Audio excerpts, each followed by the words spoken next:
Shifting our focus to breaking news that's coming in. Centre response to Supreme Court's queries on Jammu and Kashmir. Centre to the Supreme Court will inform about Jammu and Kashmir polls on August 31st. The centre has also told the Supreme Court that local body polls conducted in Jammu and Kashmir. The centre to Supreme Court also stating Jammu and Kashmir statehood will be restored and going on to say that Ladakh to remain a union territory. By the Solicitor General Tushar Mehta to the Supreme Court bench. Remember, before the lunch break, the Supreme Court had posed several questions to the Solicitor General as to can a parliament downgrade a state to a union territory? If so, from where do you draw the power? Number one. Number two, you yourself have said that the union territory status is temporary and statehood will be restored. If so, by when? Number three, most important question as to when will you hold elections in Jammu Kashmir? Remember, there are several petitions apart from challenging abrogation of Article 370, which have challenged bifurcation of the state into two union territories, that is Jammu Kashmir and Ladakh. They have sought a direction to the Election Commission to hold elections to the state.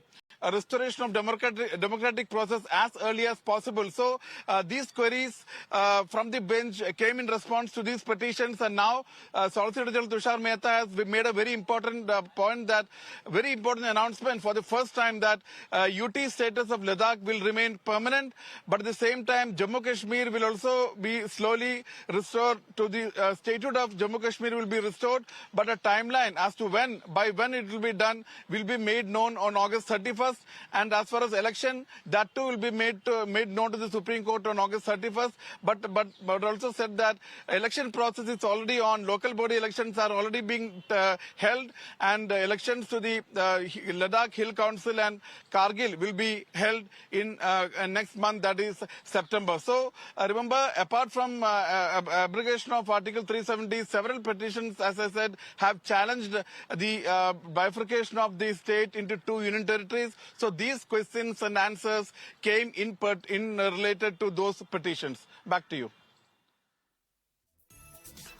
All right, that is, of course, my colleague Harish breaking down what this development means. In fact, the union government tells the Supreme Court that Jammu and Kashmir shall not remain to be a union territory and its statehood shall be restored. However, Ladakh will remain to be a union territory. That's, of course, one aspect of what he broke down. The other aspect being the decision about the elections will be made known by August 31st. This is, of course, in connection with the assembly polls, where the Supreme Court will be told about the same on August 31st by the centre, and local body polls already being held will be held is what the Solicitor General also